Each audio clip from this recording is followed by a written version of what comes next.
Hi. Yes, this video is about inflammation.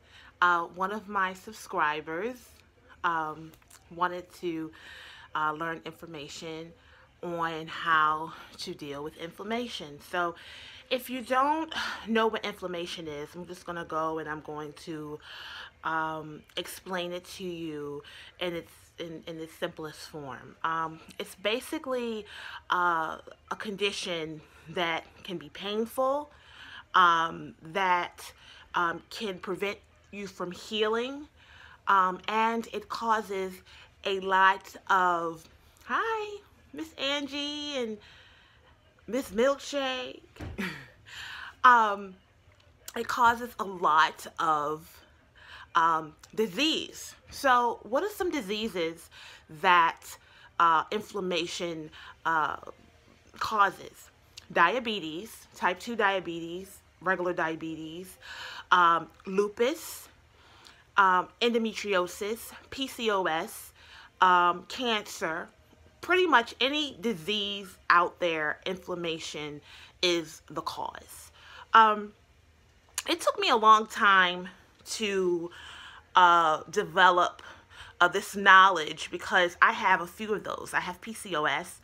I have endometriosis, which I just found out. If you follow me, you know I've been suffering with endometriosis probably since I was 16 and didn't know it.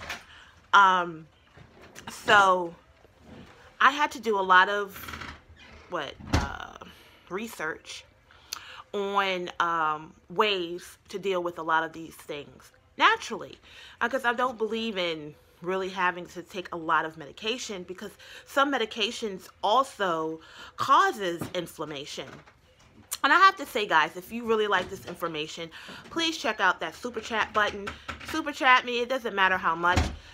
It just supports the channel and it keeps us going. But yeah, inflammation is a huge issue. What is it like? What causes inflammation? The number one cause of inflammation is stress. Yeah, stress from work, any type of stress. Now, when we're going through life, there is no way that stress is not going to be there. In fact, some stress is good stress. Okay? Also, make sure you thumbs up this video if you like it as well. Some stress is good. I know myself, I need a little bit of stress just to keep me going. Like when I go live on Facebook, when I do these lives on YouTube, that's stress on me. But it's good stress because it's my job. I love sharing information with people. I love doing this and I feel like it's helping people. So that's what drives me. Now, the type of stress that does not do well on me is the stress that could be from family or from financial issues or from health conditions or from children or from a job that you really don't want. It causes inflammation.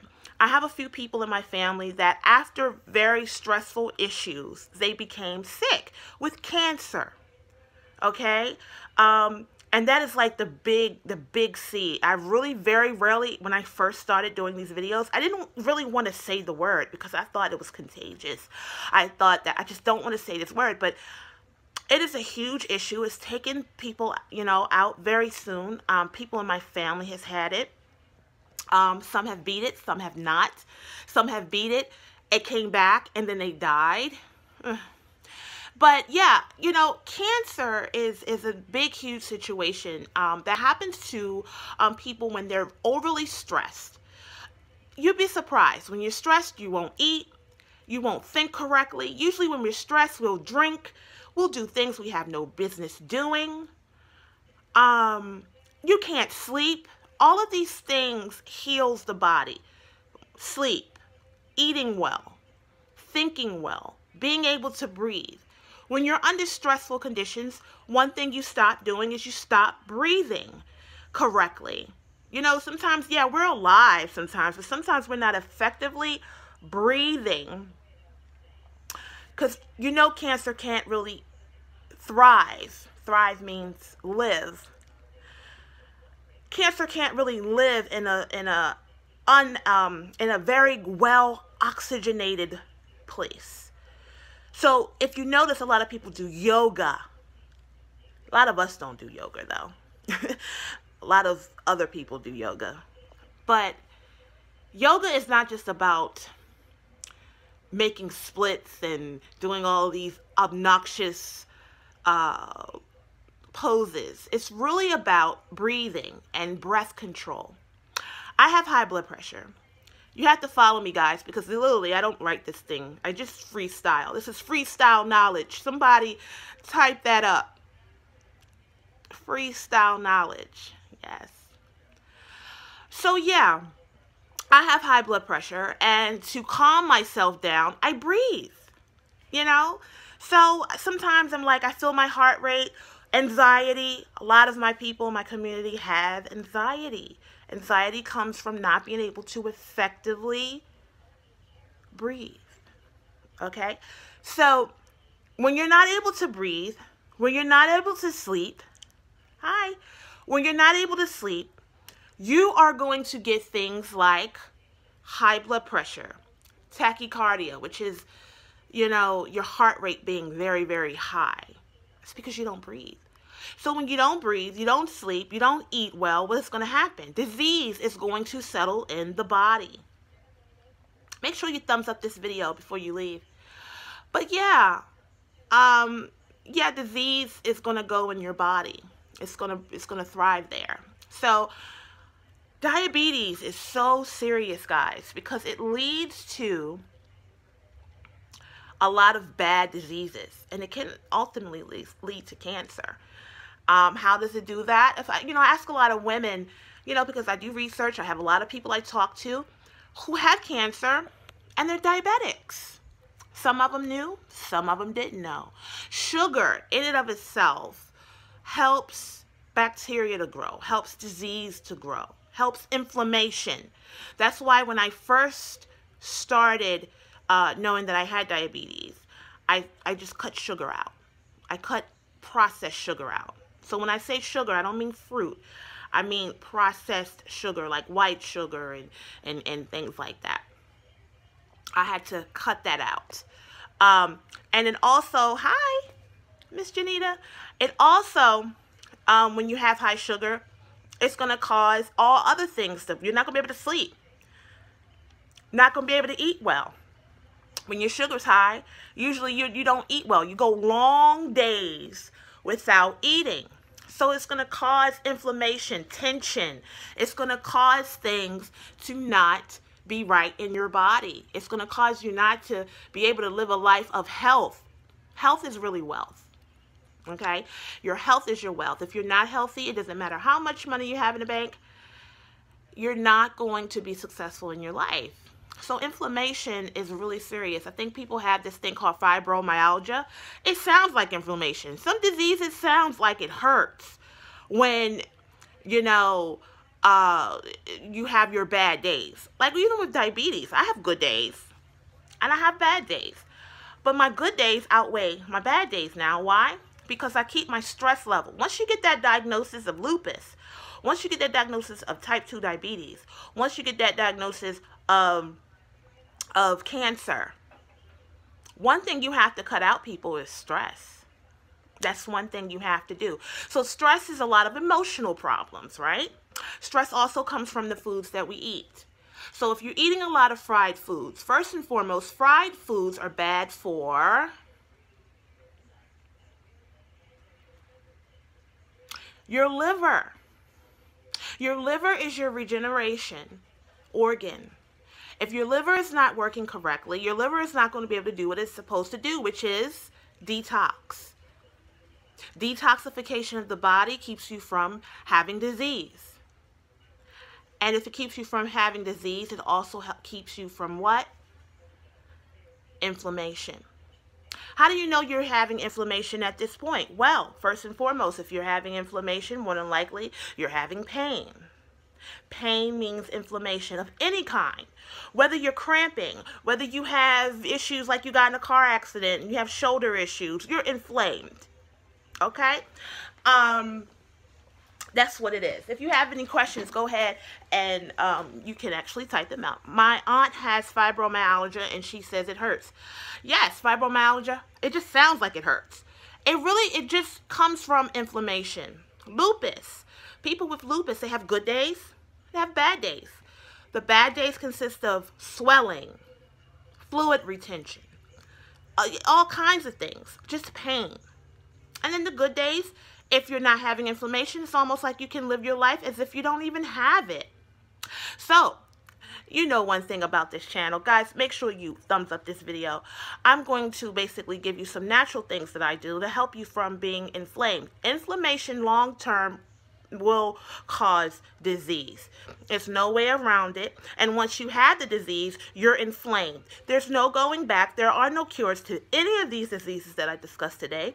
There's ways that you can heal your body where you do not have the symptoms. See, that's the thing about holistic living. We don't really deal with the symptoms. We deal with the root. Once you get to the root of the problem, okay, once you get to the root of the problem, Miss Milkshake, I'm going to go ahead and I'm going to answer that in 5 seconds. Okay, just give me this thought. Once you get to the root of the problem, then you can solve a lot of problems that you're having. So, like with diabetes, for a long time, I thought that diabetes just comes from high sugars and eating high sugars. So the first thing I did, obviously, is I cut sugar out of my diet. I still was getting high sugars, though. I still was overweight. I still was having all of the problems that comes with diabetes. So it's not just about sugar. So eventually, I had to get to the root of the problem, which is inflammation and stress. So I had to figure out what causes my body to be inflamed. Like I said before, stress, fried foods, bad foods, not sleeping, not knowing your limitations. All of these things inflamed my diabetes. Now, Miss Milkshake, she asks, is bloating the same as inflammation? Yes. Bloating means that your liver is not detoxifying. It is a retention of food, water, toxins, and you become bloated. A lot of women, we become bloated around those certain times of the month. Sometimes when you have endometriosis, and that's how I found out, I became bloated all month long. I started doing spotting, and I started weight gain, and I started having cravings, and I was like, what is going on? Okay, endometriosis, if you don't know, sometimes you'll have pregnancy symptoms. You'll have where your period doesn't come on. You have where, you know, you might have nausea, vomiting, all of that, spotting and all of that. I said, hold up, something's not right. Okay, so yeah, bloating is inflammation. Water retention and all that, it's not good. It's saying all of your hormones are out of whack. A lot of fertility problems or hormonal problems comes from inflammation. Pretty much every disease that is out there. Okay, Miss Milkshake, your name's Jennifer. Okay, I got you. Thank you. But yeah, almost every disease and condition out there comes from inflammation. So let's just say the root cause of all of most diseases, I'm not going to say all, I don't want nobody to come for me, is inflammation. So if you get the inflammation under control, honey, you will get a lot of your symptoms under control, and you won't have them. So what do I use on a daily basis to help me from being inflamed? I use turmeric. I have the pills as well, but the powder is the best for me. Now, they say that the pill is best. Why? Because it's already measured out. You take it, it's better. But it depends on what you want. So for great maintenance, take the pill. But for that straight to the head feeling, take it in some water and drink it. I usually mix it with apple cider vinegar. Let's get off of that 6. I don't like 6. Can we get one more like? Thank you. I put vinegar and turmeric together. And I drink that when I'm having little problems. And usually, thank you for that 7th light. I appreciate it. Usually it works immediately. So the pill takes a little bit more time. But if you like, you're home, you're having pain, you're having arthritis, take some turmeric. Now, of course, you're going to measure it out. Okay, you're not going to just go ahead and just pour a whole bunch in there. Measure it out. And you're going to see a lot of changes after 30 days. First and foremost, turmeric. Hey Brandy, how are you? First of all, turmeric is going to be good for your liver. Your liver is very, very important. You really need to basically take care of your liver. How do you know your liver is not good? Belly fat. A lot of people ask me about how can you lose belly fat. I'm the queen of belly fat. I don't have a lot anymore. I've had a big stomach since I was 9 or 10 years old. So I just thought, because my father had a big belly, I thought I should have one too. Because we all fall into that situation. If my family has it, I'm going to have it. Honey, that's not true. So I stopped eating a lot of stuff, fried foods. I stopped stressing.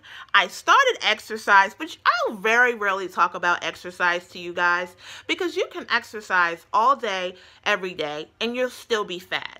Ask me. It's true. You get what I'm saying? Hi, Miss Robin.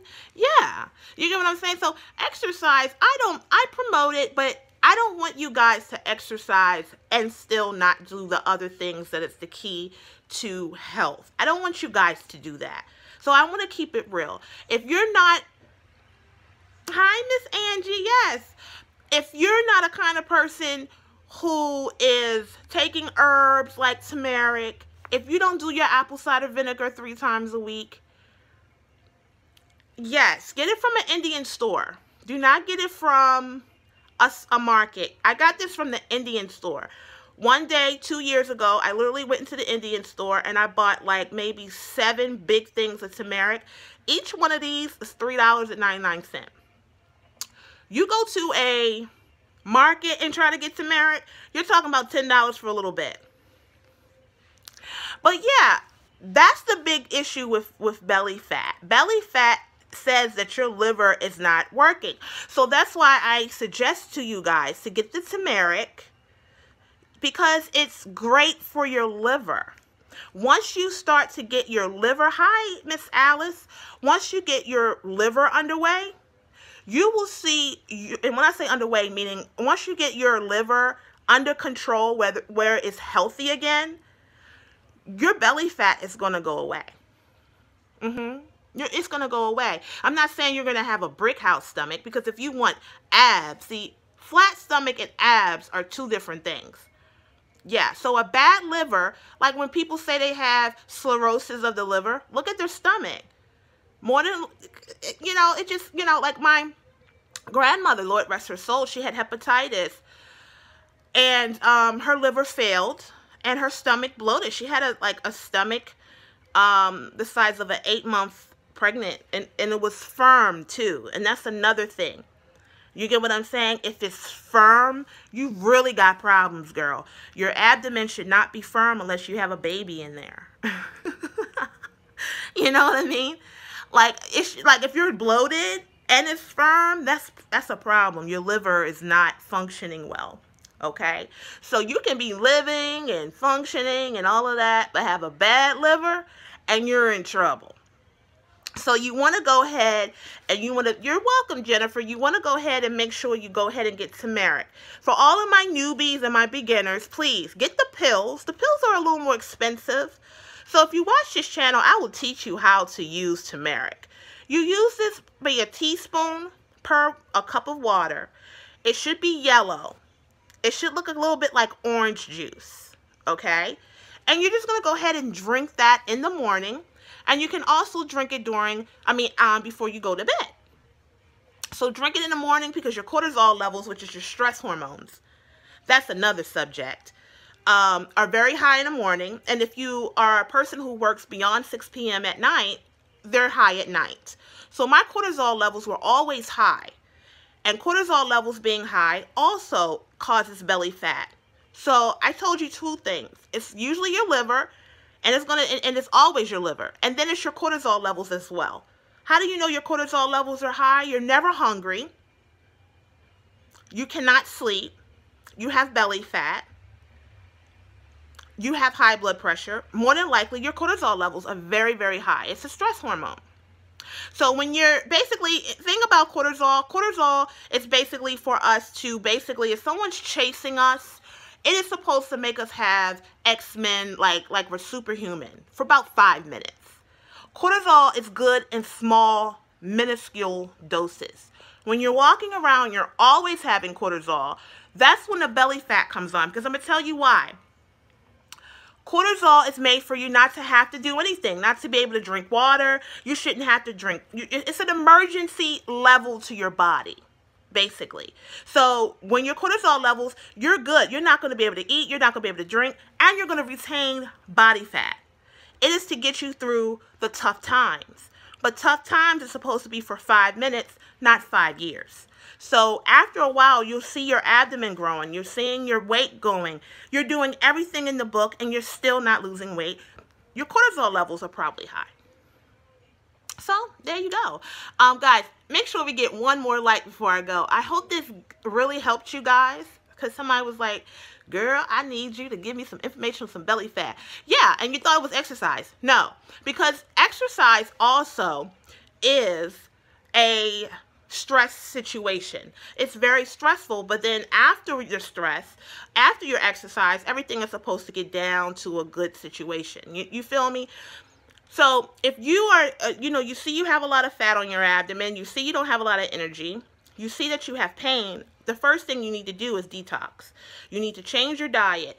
Exercise is going to be on the second level of what you're supposed to do. Okay? We ain't talking about exercise yet, because you guys got this twisted. You think you're going to go out there and walk and get on the treadmill and do all that, and all of a sudden the weight is going to fall off. That's not true. I'm debunking that today. The first thing you need to do is you need to go and detox your body and get that inflammation down. Okay, I will get some nice little blogs for you guys to actually read on the information that I spoke of today. Make sure you go ahead and you check that out. Also, if you want one-on-one information from your girl, me, okay, please email me at aholisticme@gmail.com. I will also leave that in my description today. Thank you so much for watching. Make sure you share, like, and subscribe to the channel. Also, come back, check in about 15 minutes. It will be posted. Put up some comments under, the video. Let me know what else, what else you would like me to talk about health-wise. Thanks for watching.